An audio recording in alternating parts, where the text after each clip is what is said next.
Hey everybody, it's Alec here, and we're back at it again with the next episode of the Smashing Brands podcast. And today I am joined by Rose Salem-Tilford, a 360 business coach. Rose. I really appreciate you being on the show, and I'm looking forward to having an awesome conversation with you. Thanks for having me, Alex. So, the first question I always like to ask is, Rose, how do you spend your time on planet Earth? Good question. I really enjoy life. I think I'm one of those people that have worked really hard. I say I ran up the hill for years, and now I'm just enjoying it. I work, but I work smart. And I do enjoy what I do, and I make money while I sleep too. So it's good, so I can travel and so forth. Absolutely. So, let's go into a little bit more detail. What does like running up the hill entail? Like, what was that Oh, journey like as an all right. entrepreneur? So I started out in 1997. I started out in technology staffing firm, Hmm. Citigroup, JP Morgan Chase, New York State, New York City. I was placing IT technology, information technology, like programmers, JavaScript, mainframe guys, with Fortune 500 companies, mostly in finances. So that was running up the hill. I grew that company first 6 months, half a mil. After that, first year, I think it was a mil. After that, two. Then every year it just kept on going up. At the same time, Wow. I had a entertainment company. I had a label, and it was with my husband, and it was with Warner, Electro Warner. And he was sick with cancer, so I had to take on his label as well as mine. He actually died 3 years into it. That's running up the hill. I had two kids. Yeah. He passed. They were 3 and 4. It's been a while now because they're in their 20s. Um, so I consider that, yeah, that was a lot. I had a nonprofit as well. And that was with uh, Harlem YMCA, Sun Microsystems, and also Alec Houston was on the board, and Russell Simmons was on the board, and that was a lot, you know. Yeah. So yes, to me, that was grinding it out. And over the years, I've helped a lot of people because I've been in the industry as an entrepreneur for a long time. I've been in the business for a long time. And so I kind of Yeah. segue into this aspect, which is straight up just helping people, which is what I really like to do. So, Yeah. so now it's not, I don't feel like it's so much of a grind. People like Yeah. or so much of a hustle, but for me, it's more like a grind. It's more, I have clients, I have a membership site. I don't have a lot of clients anymore. I started out having a lot of clients. Now more have moved into a membership to help more people, but with less of, Yeah. and I have more support. So I'm able to do different things. I could live different places. I'm not Yeah. not stuck at a desk. I'm not, so hence it's me saying I'm coasting. I'm loving life. Yeah. Yeah. No, absolutely. No, and that's I see that as a trend being more popular with coaches today, creating a model that kind of supports your life and makes things more flexible and this and that. But going back to your early days, like it seems like you had success kind of from the get-go, which is like not only extremely rare for like business owners in general, but especially of like women of color, like you're in your own league. So just like how did you make all that happen? You know, when I talk to my clients today, I laugh about that because I'm like, yeah, I didn't know when I was doing that I was making like the perfect situation in the perfect situation. But Yeah, now when I look back, I'm like, that was a perfect situation. The reason why I say that is because like I went to something that I had experience in, right? I used my network, which was somebody that I placed that moved to a new client of his. He knew my worth. He knew how good I was at what I did. I had this mentor of somebody that always had been an entrepreneur. So I had his yeah, support and his financing behind me, right? And when I look back, it only cost me like $1,000 just for my own business that generated a half yeah, a million. So that's a yeah, fair situation. But now, even, taking those components, those are the components you actually need to be successful. Because you have to know your market demand, you have to be good at what you do, you have to have finances, you have to have Yeah. a mentor. So those components meet it so that it was successful. But it's not, I've and I'm just want to share with you, I haven't always had success. I've had failures along the way because I've had several companies. So for an Yeah. entrepreneur, for you to be an entrepreneur, you have to be more creative, innovative, right? Most likely have more than one company. I was a business owner then. Now I say I'm more of an entrepreneur because I've had retail, I've had entertainment and marketing company. Um, at one time I had a concierge company for small jets.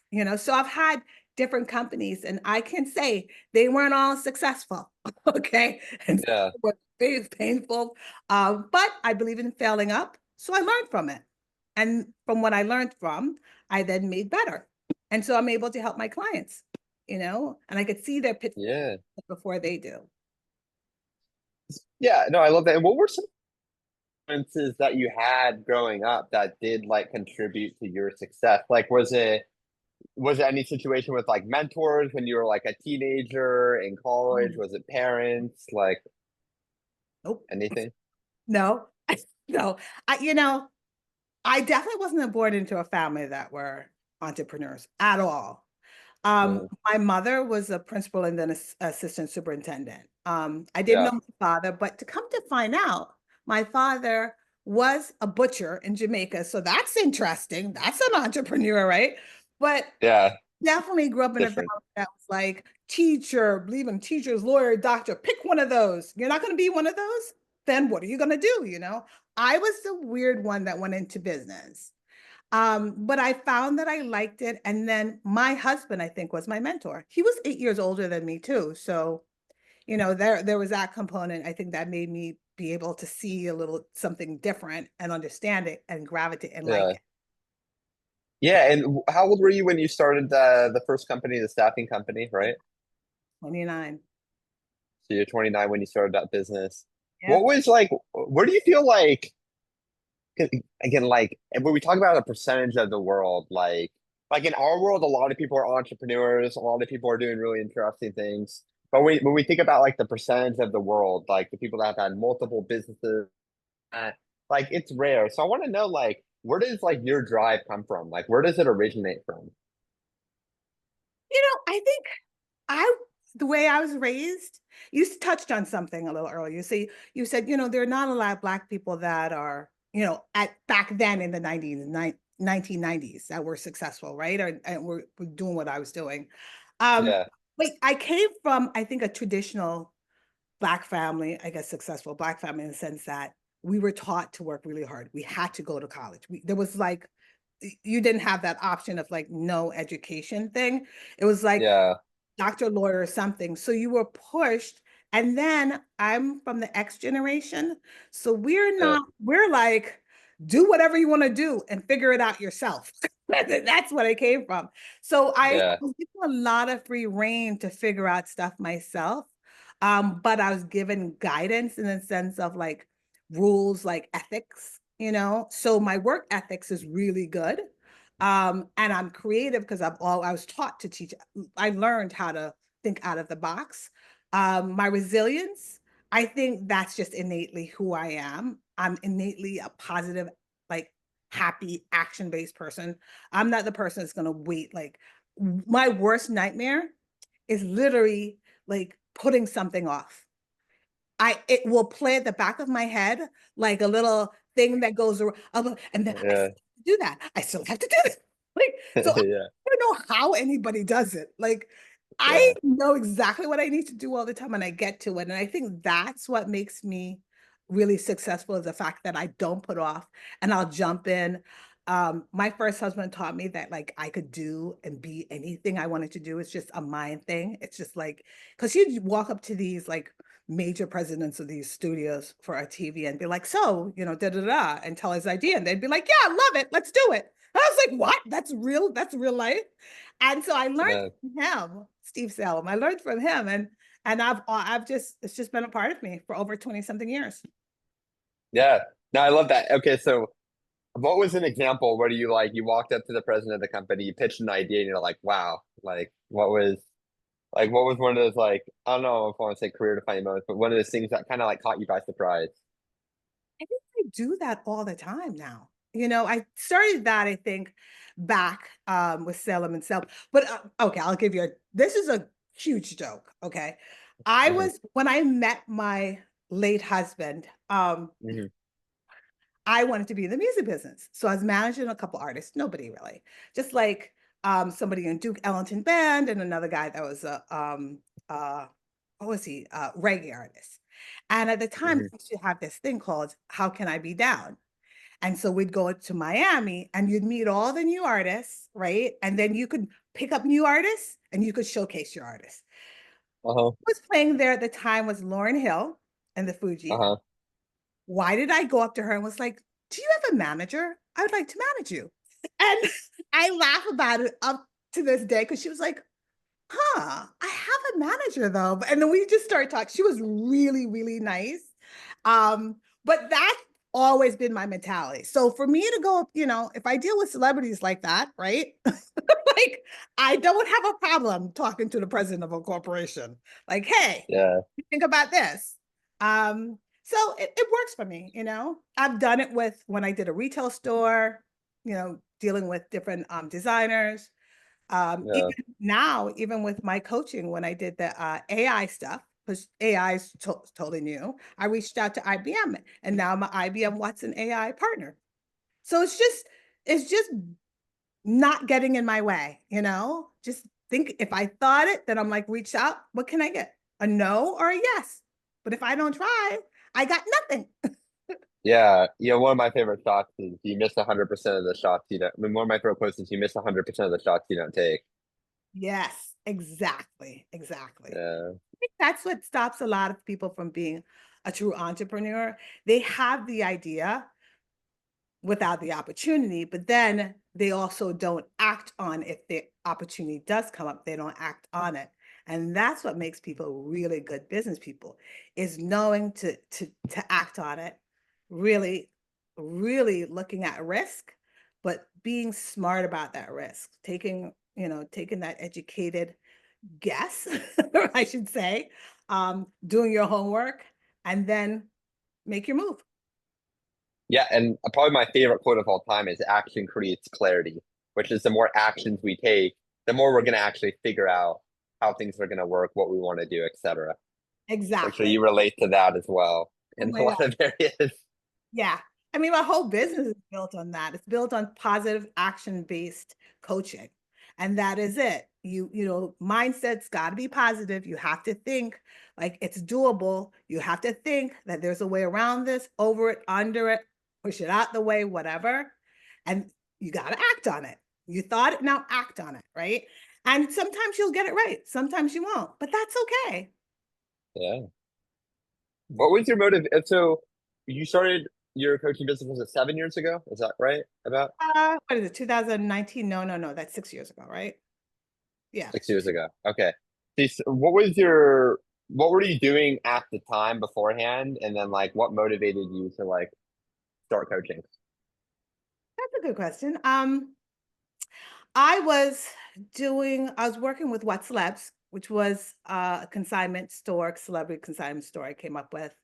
I was also recently divorced. I divorced in 2014, and Hmm. kids were still in school, and I was really stressed out. And then somebody from, I think it was Vistage, reached out to me.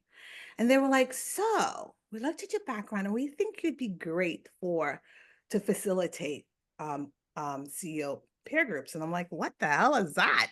you know? And they went into, oh, what you do is, there's about 12 different CEOs and they meet once a month and they talk about their business. And you are basically just guiding them and you're helping them, different each month, I guess each month there's a new CEO that speaks. So the problem that they're having in their business. I'm Hmm. sorry about that.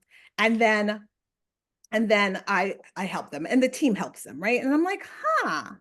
So from there, it took me another, that was probably in 2015 or 16, I got that call. And then from there, I Okay. mulled over it for a bit, and then I just jumped in. And I ended up buying a licensing deal from a CEO peer group company. Yeah. Then I had to, from there, I did that for a little bit, but then I learned that really these people needed a little bit more support. So that's when I really dived into studying the methodology, different methodologies for coaching one-on-one. And then I had to fine tune that over the years, which is like, Yeah. where am I most helpful? Yeah. So based on that, so like what was your value proposition when you started in 2019 versus where you're at today? You know, it's changed a lot. I started, I think, Yeah. as the groups were, I think 759 monthly that they were paid. Now I get I one-on-one coaching is about 250 an hour for me. 795 was for the month. I haven't, if you notice, I'm not like $10,000. But the group of people that I do focus on from zero, no money to about 10 mil. It's a sweet spot for them, I find, right? And now with the membership, I've even gotten even better where I'm like, listen, join this, you get all these resources, my exercises, but then also you get my book, which is 360 Business Coach, Launch Your Business in 8 weeks. But then and then after a month, $35. So do you see the change? And the reason being is because I know that people need to see the value kind of before you even, before they even talk to you. So there's a lot of content with me online now. But I don't Yeah. want to stretch myself too thin, there. So I created an AI Rose. I duplicated myself, which is a business coach. Hmm. Yeah. That's where I am. So my Cool. proposition has changed a bit from the one-on-one to more like membership and automative and AI coaching. Got it. So in the beginning, so it seems like your main thing is like how to launch your business in 8 weeks. Is that like the how things are like centered around right now? Both. It's both. I mean, I have clients that like I had somebody that I was coaching that was selling their golf course, right? But then I Hmm. had, I had a guy that in fact I coached, no experience. He bought my book and I literally coached him through the book. And it takes in the book it says 8 weeks. Within, I would say 8 weeks to 3 months, he launched his business, sold his patties. He made patties. It's called Tasha's Patties. So proud of him. Hmm. And he's doing well. He was on Fox News as the number one patty in the tri-state area. So he did really well. So I Yeah. I love creating, so I enjoy that helping people launch your business, right? And letting them see the financial gains and helping them so they don't fail and knowing their numbers before they launch. That's like Yeah. they get their own tax ID number or incorporate whatever. But then I also like the challenge of working with a person that's like experienced, that's looking to exit, figuring out their exit strategy and what, Yeah. because that's where I am in my life, right? So I enjoy Hmm. both. So it's Yeah. not, So what it's both. I understand. So you work with like a kind of like a broad spectrum of people. Yes. Yes. So do you feel like you have like an ideal client at this point? Well, yes, I do. One of the things I teach my clients to do is like your consumer. What's the avatar for your consumer? Where do they live? What do they do? Right. Yeah. For me, Yeah. it's although I say it's women and minority owned businesses, I find that I get white men as well, right? But Yeah. it's people that really are creative, innovative, that have an opportunity, idea, because I won't just take somebody with an idea, right? I'll take somebody that has the opportunity there, meaning they know where they're getting their first dollar. And if they have to go through marketing, they have the dollars to do that, or else that's not an Yeah. opportunity, right? Or the guy that, that has their own business. So I do have a specific target, of 0 to 10 million, and then a specific type of person that works well with me and my organization. Yeah, so it seems like, hey, it might be less of where they're at in business or what they're working on, but it's more of like a mentality. Yes, it is. It is. It is. I am a little picky about the person that I personally work with, just Oh, you because, have to be. You're working with them closely and and all that. So it's not like yeah, you're just selling them a widget and they're gone, right? Like yeah, that's exactly. Even yeah. the members that we have, we still have to, there's resources that we have there, but we have to make sure it fits what they need. And they don't understand what they are sometimes. So we have to talk to them and we're like, okay, this might be good for you at this point. And although they use AI Rose, which is a coach, they might need me or they may need somebody else. So I'm actually building out a platform right now for other coaches to be able to come on, like financial coaches and spiritual coaches um, and life coaches and so forth, and just coaches in just different business areas. So we're in the middle of Mhm. doing that. So they just get more support. Because all I want to do right now, Awesome. if I could help as many people, great. That's like, but I want to help as many people and do less. Does that make sense? Yeah, no, it makes perfect sense. It makes so much sense. Because there's people that, like it just depends on how you want to serve. Like some people, hey, they just want to do, one-on-one coaching calls all the time, but that can be kind of draining. Well, you also have like YouTube channels that can get millions of views and they can help people in a really similar way. So that's what's Exactly. amazing about the internet is there's just so much flexibility around how you want to help people and just picking a model that's best for you. But sometimes it takes a lot of time to figure out what that model is. Because you Yeah. probably started off as a coach doing a lot of these one-on-one sessions, trying to figure out how you like to help people and this and that. And then you're like, okay, well, if I'm going to create something scalable, it's going to be based around some of these areas that have been proven to work that I like. So it's hard to just, I don't know, in my experience, it's hard to just in the very beginning of the journey create something that's scalable. You kind of have to be in like the weeds a little bit and figure out who you like working with and all of that and figure out what your true value is and then go to more of those scalable things. I think the value is the most important thing, what you said there. It's really Mm. figuring out what's the value that you're giving to somebody, right? What do they really need to get them, make them successful? And so, yeah, that took time. Yes, I was successful, but that took time to figure out what do I have to give you to help you, besides my winning personality, of course.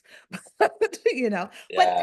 but I did, for me, I did figure it out. And what I'm great, I think what we're great at and what I'm great at is besides the positiveness, is having people be able to see where they are going to really know that they can achieve it and then work their way backwards to get there, Nice.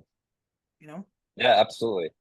What are like your ways that you're using right now to market your own business and get Um, clients? I have a radio show. I'm supposed to do a couple of radio appearances in the DC area. Talk show, I shouldn't say appearance, but it's a talk show, about 13 million views, listeners. And then we're supposed to do a podcast. I'm a little Hmm. wary about that. PR, I just hired a PR person and ads. So, Nice. and we just added actually affiliate marketing to the site. So now after somebody's been on there for like 120 days, they can become affiliate and then be able to have people on as well. And they get like $5 per person for as long as the person is on. Yeah. Nice. Over the last like let's say 6 years since you started your business, what do you feel has been like the most effective marketing technique? For one-on-one coaching is really just getting out there, speaking engagements. I spoke at Yeah, Iona University. I spoke at Mercer University. I'm speaking at College of Westchester. But it's just getting out there. As you help people, you'll find that people that are right for you will gravitate to you that want your help. The ads, honestly, not that way to go. you know, I am not, and although I'm on LinkedIn, Facebook, um, all of them, Instagram, I would say LinkedIn, I probably have the most, but I hate it because everybody sells on LinkedIn, so I don't go on, and I don't sell to people on LinkedIn. So it's just more so people know that I'm real, that I have it. But yeah, I think mostly one-on-one, and I think PR actually will do well, and radio will do well for me.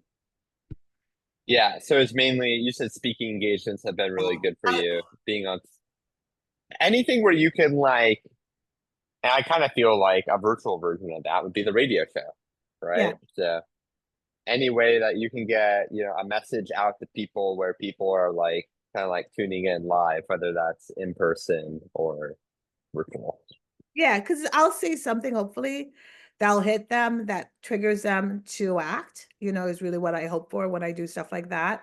And usually it's on different subjects, that they're looking like. The one I think for Iona was on AI and innovation and how to do that for entrepreneurs, how to scale your business that way.